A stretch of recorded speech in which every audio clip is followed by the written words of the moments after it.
So I have a day job and a night job, people, and I'm called by God to be in the presence of unbelievers. So the presence of unbelievers, they're going to be mockers, unbelievers, wickedness, people who worship Satan, people who envy easily, people who got ego problems, low self-esteem. It goes on. The list goes on with the works of the flesh. People who obey their father, which is Satan. And I'm thrown in the midst of these people for a reason. Day and night, I'm literally going through this. Like right now, I'm going to one of my morning jobs. But I just want to let someone know who may be experiencing envy, strong envy towards you. Now, recently, I was going through some things like spiritually. And I'm like, what is going on? See, I already know what I'm dealing with at my workplaces. I already know what I'm dealing with. But when the tension rises even higher out of nowhere, you be like, okay, now what's really going on? But you just keep moving. You don't ask no questions. Your discernment is up.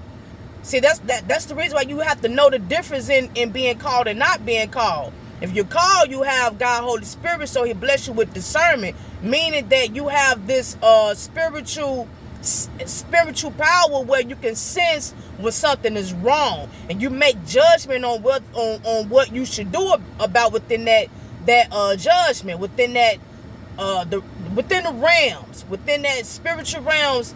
God bless you to make a true call on what's happening. So I've been humble. I'm like, I don't know what it is, but I know something ain't right. And it's been going on for a week. And it's amazing how people know things about you before you even find out, right? Okay.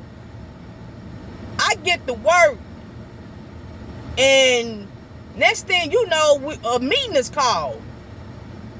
So I'm like, oh, here we go. All last week, the tension is up, and everybody rolling their eyes at me and this and that and the other. I'm like, look, I ain't worried about nothing because I ain't did nothing. I ain't worried about it, but it's always some lie or some exaggerated nonsense that's finna be thrown in the air, right? We get put in the office, and next thing you know, blase. I'm getting rewarded as employee of the month. Huh?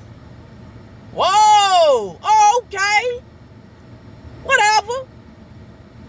That should have been happened, but hey, okay, whatever. So that's why people were mad last week, I say. That's the reason why the strong hate was in the air. See, people already hate you. People already hate you. But you can tell when it's even messy, you can tell that the tension rises when they have strong hate for you. When you ain't done nothing wrong, just keep moving. Don't question why God allows these things. Remember when I was teaching about how God chooses to harden people's heart. He hardens who He wants to harden. He favors who He chooses to favor. So when people or a group of people are mad at you for no reason, that's God allowing that to happen for His purpose. So I was rewarded the other night, employee of the month. And so that's why people were madder last week. Stop talking and rolling their eyes and all that. But see, here's the thing. I keep trying to tell people. Now, we're talking about adults, not kids. I keep trying to tell people, you have to be careful who you deal with. You may be talking to somebody today, and then when they get news about how great of a person you are, when they get news that somebody or other people favor you higher or more than them, these people who you with, they'll go back and trade on you because of the jealousy.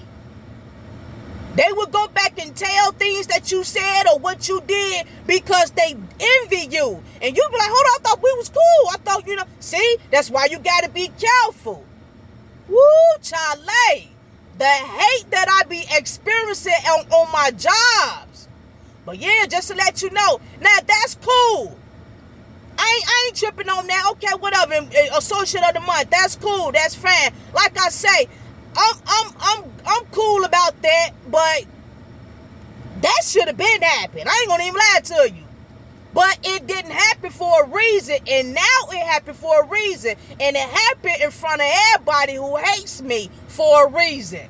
So everything is on God right now. God is calling everything for a reason. I'm not throwing no parties or nothing like that. I'm just going to continue to do what I've been doing the best that I can, because God said work with all enthusiasm as if you're working for Him and not for human masters.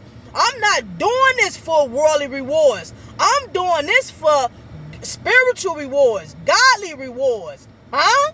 But in the midst of it, He still got His physical works that He wants to do for His purpose and for others to see.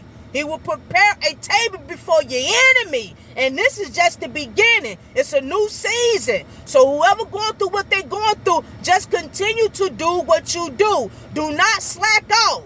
Do not give up. Continue to do what you're doing. People hate. Let them hate. God hardens who He wants to harden. Don't trip. Just keep doing what you're doing. And when God let up and when things work in your favor, then you'll be like, okay, well, yeah, I put up the race. And now imagine this shenanigan stuff of the world. Imagine what's going to happen for us in the kingdom if we continue to put our faith in God and continue to do right in His sight. The things that He promised us in the kingdom is way more better and precious than what people could give you, what man could give you of the world. Just keep doing what you're doing, because I am. God bless.